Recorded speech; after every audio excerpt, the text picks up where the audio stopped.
자, 여러분과 함께하는 뉴스파이터, 이제 다음 얘기로 넘어가 보도록 하겠습니다.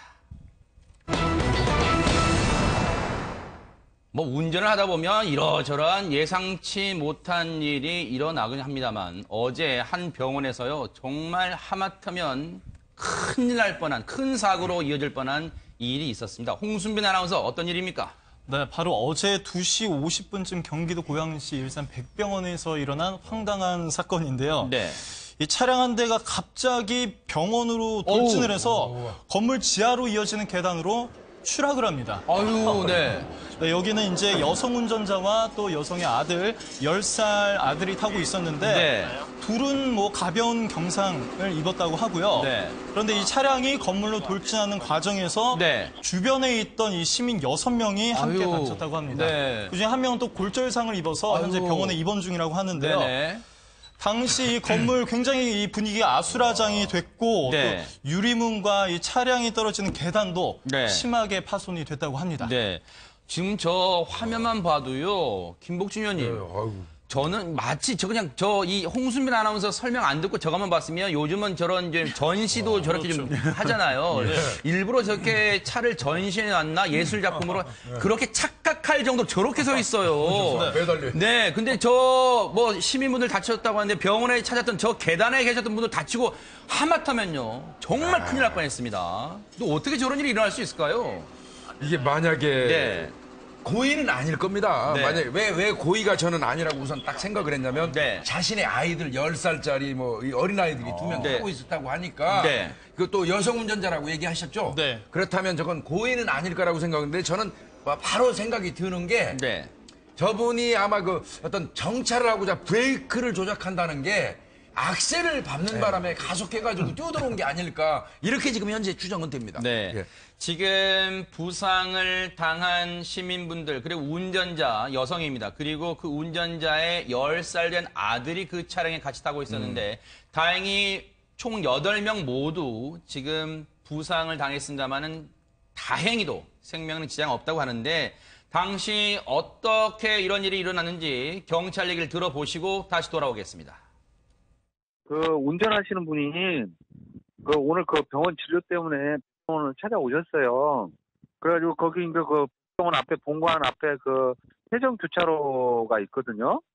그 회전 교차로를 돌다가 그 앞쪽에 무슨 이유인지는 모르겠지만 정차된 차량 그 뒷 범퍼를 받고 나서 병원 그 본관 옆에 현관 옆에 유리문을 뚫고 차량이 그쪽으로 들어간 거예요. 그 음주는 저희가 가가지고 그분 처음에 이제 응급실에 갔을 때 음주 측정을 했는데 음주 감지는 안 됐어요. 그 음주는 안 하는 상태인 것 같고요. 기부스한 건 맞아요. 그분이 기부스를 했어요. 다리에 종아리 부분에 기부스를 한 것만 가지고 운전 미숙이라고 단정할 수는 없잖아요.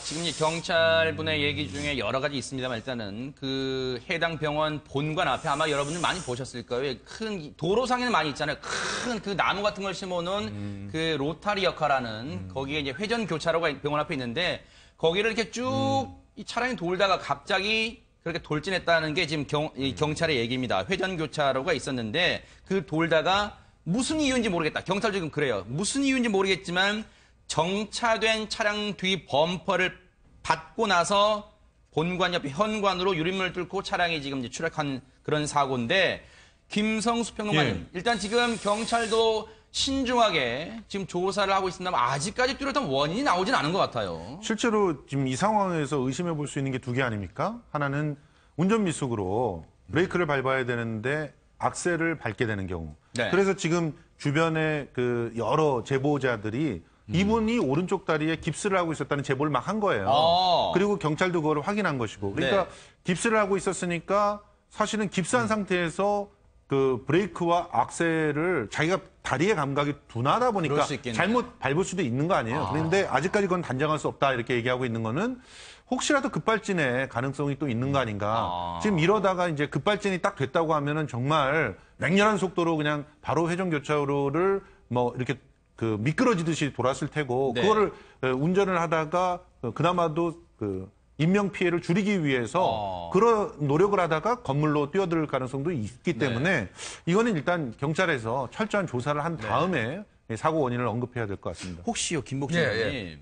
경찰 얘기 중에 앞서 그 병원 본관 앞에 이 커다란 회전 교차로. 혹시 이게 문제가 될 가능성은 없을까요? 가능성이 있습니다. 이런 경우에 이제 이 악셀 조작을 잘못하는 경우가 꽤 많아요. 사실은 회전하면서 도는데 이게 우리가 운전을 하면 아주 숙달된 사람들은 이거 직진할 때 편하게 가지 않습니까? 근데 좀 익숙하지 못한 분들은 도는 거는 좀 어렵거든요, 사실. 게다가 또 이분이 뭐 깁스를 하고 있었다 그러면 신체적으로 좀 불편한 점이 있었고 그럴 것 같은데 아마 현장에 뭐 CCTV라든지 이런 게 없어가지고 정확한 이걸 모르는 것 같습니다. 가속 페달을 이게 브레이크 페달을 밟았는지 여부를 보려면 백등을 봐야 되는데 그 백등을 지금 파악할 수 있는 CCTV가 없다고 그러니까요. 근데 방법은 있어요. 뭘까요? 그 주변에 다른 차량들의 블랙박스가 있을 겁니다. 네. 그걸 전부 수집해가지고 확인을 해보면 이분이 브레이크를 작동했었는지 그대로 그냥 진행했는지 이런 거 등등이 나올 겁니다. 박 소장님, 지금 경찰의 사고 원인 조사가 진행 중이기 때문에 저희가 뭐 함부로 단언할 수는 없는 상황 같아요. 그런데 이 해당 여성 운전자 그리고 그 아들, 10살짜리 아들 두 사람의 어떤 심리 상태도 상당히 지금 정신적 공황이 왔을 것 같습니다. 일단 어저께 저도 이 사건을 보고 사진을 봤어요. 네네. 그렇게 좀 키워서 보기도 했는데 굉장히 놀라고 있더라고요. 운전자가 아하. 계속 이렇게 그러니까요. 입을 막고 있는 듯하게 보이고 굉장히 지금도 충격으로 놀라서 진술을 못하고 있다라고는 얘기합니다. 그러니까 사람이 너무 예상치 못한 충격을 받으면 우리가 쉽게 얘기하는 얼음 상태, 프리즈 상태가 되기 때문에 그러니까 굉장히 이게 얼어버리는 거죠. 모든 사고나 이제 진술을 할 수 없을 정도로 놀랐는데 본인과 본인 아들의 안위도 굉장히 걱정스럽겠지만 이 사고로 인해서 지금 6명, 7명이 다친 걸로 알고 있고 2명 정도는 중상이라고 이제 어느 정도 중상인지는 모르겠지만 중상이라는 기사가 나왔기 때문에 굉장히 그 심적 부담감은 강했을 거예요. 근데 이제 이 여성 같은 경우에는 본인의 부주의도 있기 때문에 감당할 부분이 있기도 하겠지만 정말 지나가다가 이 차를 들이받아서 상처를 받으신 분들 같은 경우에는 정말 이제 그 정신적인 충격과 육체적인 충격을 같이 감당하셔야 될 것 같아가지고 저는 이제 그분들도 굉장히 걱정스럽고요. 이것을 보고 있었던 10살의 그 어린이도 사실은 외상 후 스트레스 장애에 시달릴 만한 일을 겪은 거거든요. 엄마가 실수를 했고 나도 횡령에 위험했고 또 다른 사람이 다치는 걸 봤기 때문에 여기에 현장에 있던 모든 사람들이 피해자건 가해자건 모두 정신적인 어떤 외상을 피하기는 어려울 것 같습니다. 그러니까요. 앞서 홍수민 아나운서 설명해 드렸지만요. 이 50대 운전자 여성과 그리고 같이 탔던 10살 아들 외에도 주변에 있던 6분이 지금 부상을 입으셨는데 4분은 그나마 경상이고 한 분은 다리 골절. 정말 이거 진짜로 이 불편하시고 지금 통증이 심하실 것 같습니다. 그리고 한 명은 머리에 부상을 입으셨어요. 그리고 이 6분의 부상이 중요하지 않다, 뭐 간과해야 된다 그런 뜻이 절대 아니라 앞서 박 소장님 말씀처럼 무엇보다 아이의 앞으로의 심리 상태, 이 정신적 공황, 외상 후 스트레스 장애가 올지 그 부분도 지금 저희가 또 따뜻하게 관심을 좀 가져야 될 것 같다 이런 생각이 드는데 앞서 이제 저희가 말씀드렸지만 사고 원인은 여전히 경찰이 신중하게 조사 중인데 일단 현재까지의 사고 원인 파악된 내용 경찰 얘기가 들어보시고 이어가 보도록 하겠습니다. 그 운전자분 그 차량 블랙박스는 확인을 해봤는데요. 그 차량에는 블랙박스가 없어요. 그리고 병원 측에 가서 저희가 확인을 해본 바로는 그 CCTV 자체가 거기 그 사고 난 지역을 비추는 CCTV는 아직까지 발견을 못했어요. 그래서 이제 그 부분은 조금 더 봐야 되는 그런 상황입니다. 근데 여기서 귀를 의심케 합니다. 김성수 평론가님.